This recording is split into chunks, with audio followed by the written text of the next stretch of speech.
I want you to do something a little radical right now, like wherever you are listening to this. Yeah, just take a second. Exactly. I want you to literally unclench your jaw. Just let it go.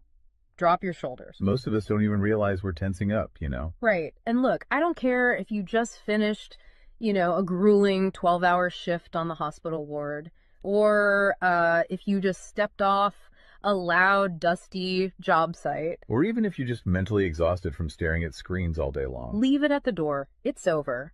You are officially entering quiet mode.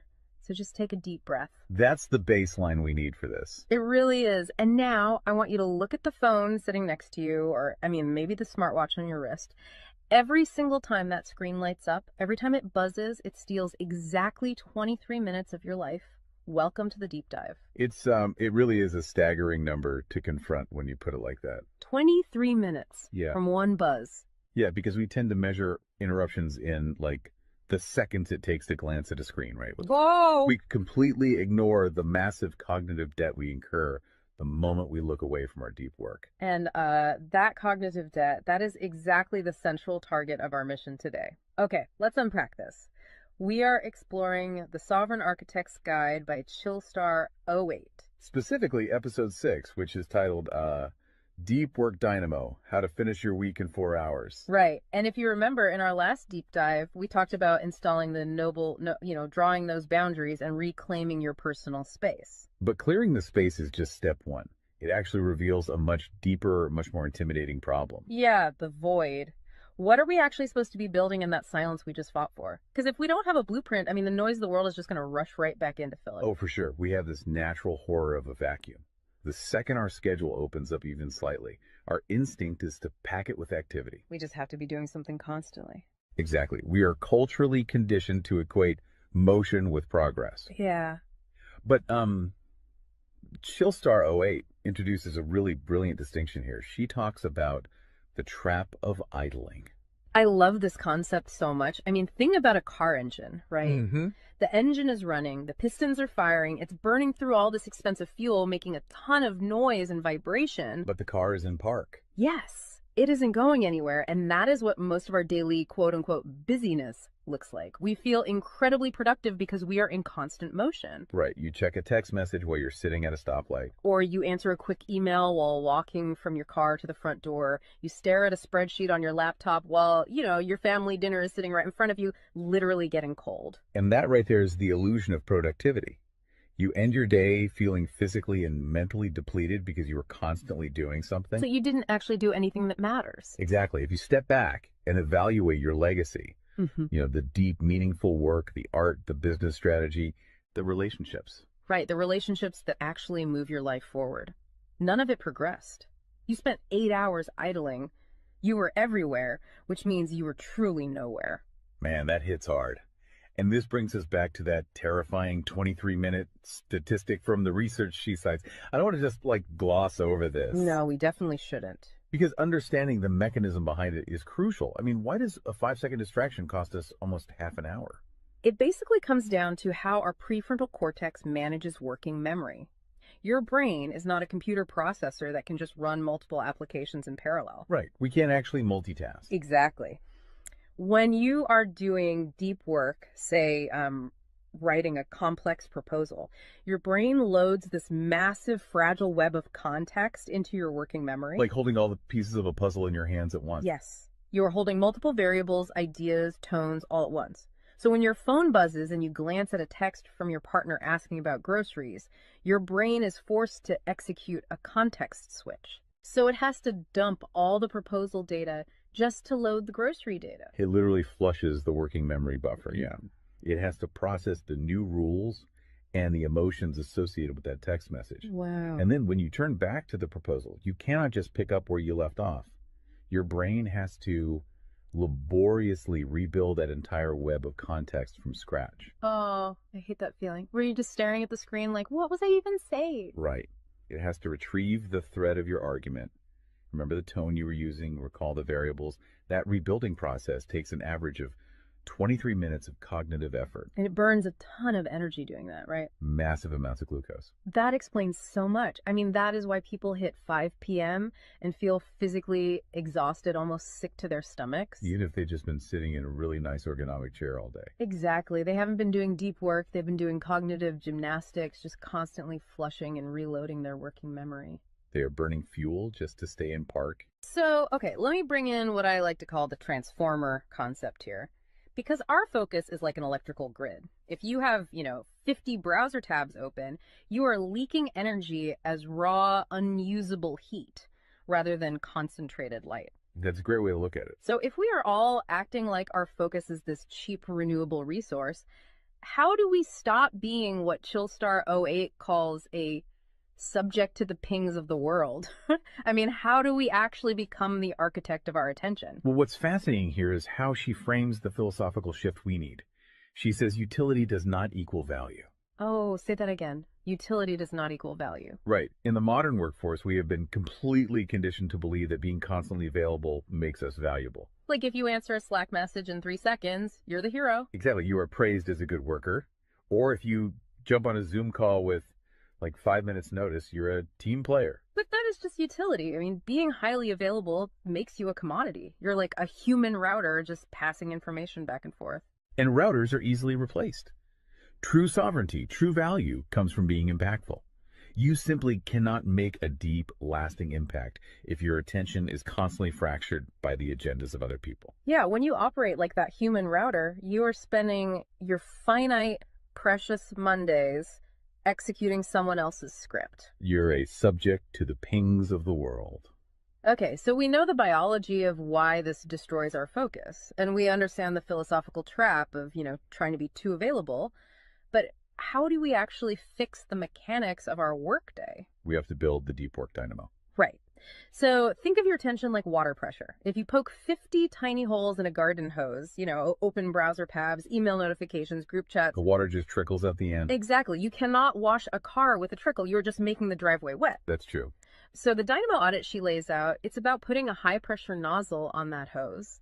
It narrows the opening to create a stream powerful enough to actually blast through the dirt. And the first step in that audit is auditing the physical environment itself. She calls it analyzing your signal to noise ratio. Okay, so visualize your workspace right now. She asks you to determine if it is a sanctuary or a transit hub. Let's be honest. Most of us are operating in transit hubs. A transit hub is a place of constant arrival and departure. People walking by, announcements over the loudspeaker, just a blur of motion. Yeah, and you can't build a legacy in a train station. But we need to push past the basic phones are distracting advice, right? Because our listeners already know that. Oh, absolutely. Chillstar '08's rule is much more brutal than that.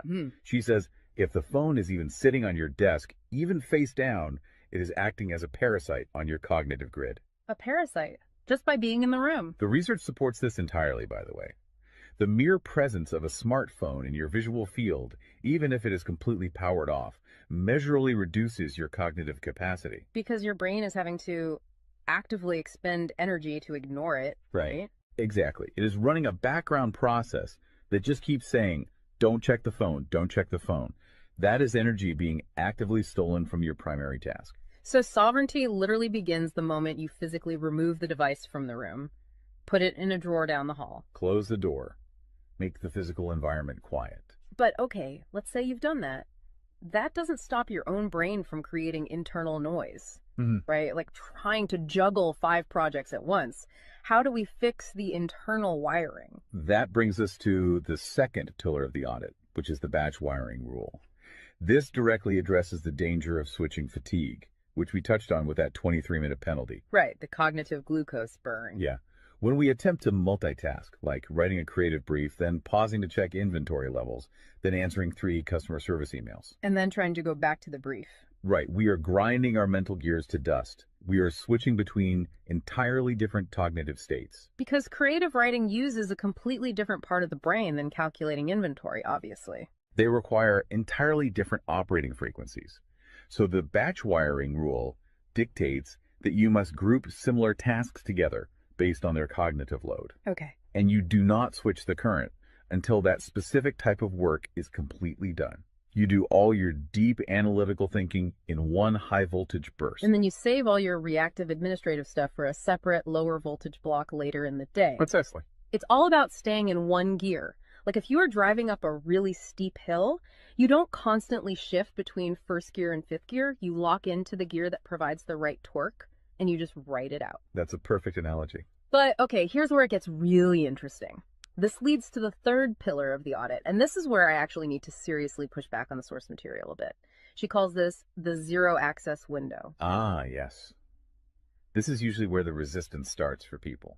Because it sounds impossible for a normal person. She says you cannot just plan to be focused, right? You have to legally schedule it. You have to lock in one sovereign hour. Yeah, 1 hour where you are legally dead to the outside world. No boss, no family, no, hey, do you have a second for a quick question? Just you and the blueprint. It's extreme, yes. But let's do a reality check here. I mean, I see how that works for a solo digital entrepreneur or a freelance writer, but what about someone whose literal job description is to be available? Right, like an IT support specialist. Or a floor manager, or a nurse on a ward, or even, a parent at home with a toddler.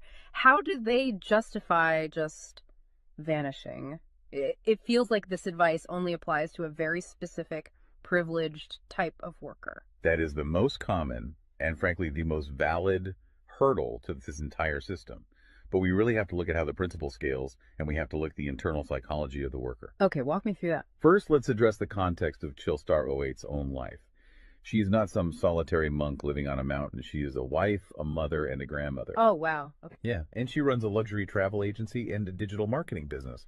Her entire professional and personal life is built around communication and client management.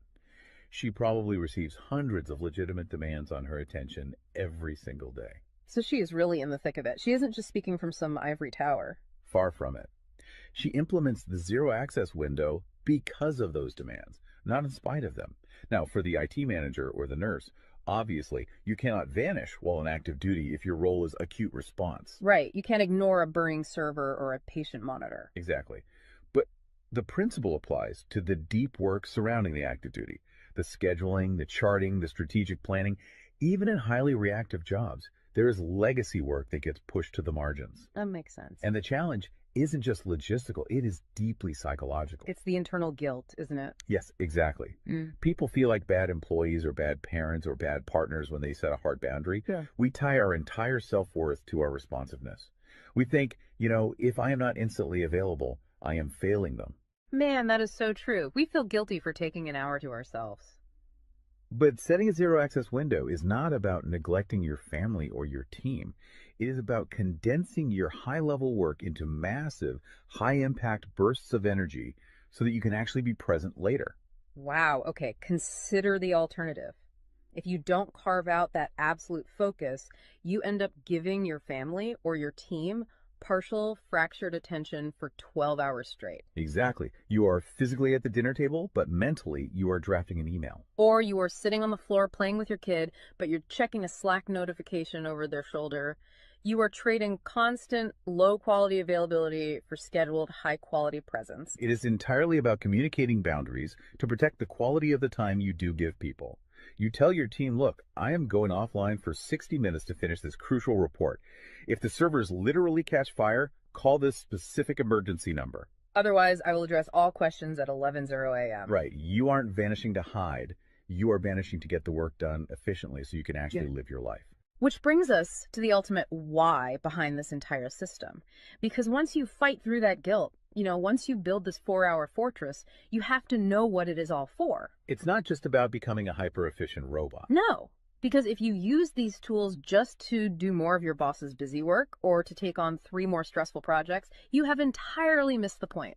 You are just speeding up the treadmill. If we connect this to the bigger picture, the destination we are driving toward is a concept she calls passive magnetism. Okay, break down passive magnetism for us, because it sounds a bit abstract. Think of it as the gravity your work generates when it is undeniably good. Most people operate with active desperation. They are loudly networking, constantly posting, aggressively chasing clients or promotions. Just relying on sheer volume to get noticed. Right. Passive magnetism is the exact opposite. It is the ability to attract results, clients, wealth, legacy, or respect through the undeniable quality of your deep work. Because you actually took the time to build something substantial rather than just talking about building it. Yes, when you engage the deep work dynamo, you produce work so concentrated and so valuable that it acts as a magnet. You don't have to chase the market comes to you. And the ultimate prize of achieving that passive magnetism isn't just more work. The prize is time. Time is the ultimate currency. The dream of the sovereign architect is to finish an entire week's worth of business output in just 4 hours. You do this high voltage work often while the rest of the world is literally still hitting the snooze button. You free up the remaining hours so you can go be a traveler, so you can be a creative. So you can be a fully engaged grandparent like Chillstar 08. Exactly. She frames it beautifully in the source text. She says, we wire for silent so we can live in volume. Oh, I love that. We embrace the discipline of the quiet fortress so that our actual lives can be loud, vibrant, and fully experienced. We are finally taking control of the dial. But, making that shift from a frantic, reactive employee to a calm, sovereign creator requires a massive shift in identity. You have to tune your mind before you sit down to do the work. It is really difficult to just sit down at a desk and instantly command your brain to perform deep work, right? Especially if you've spent the last hour navigating traffic and listening to the news. You need a transition ritual to cross that threshold. And Chillstar 08 provides something for this transition called the Chillstar's Creed. It is designed to be a grounding frequency. It really centers you. Yeah, so I want you, the listener, to use this. I want you to imagine a slow, steady heartbeat in the background. Just a deep, resonant 528 hertz frequency. Just let the frequency of these words settle into your mind before you initiate your deep work. Ready? Take it in. I am grounded in peace. I am reaching for my stars.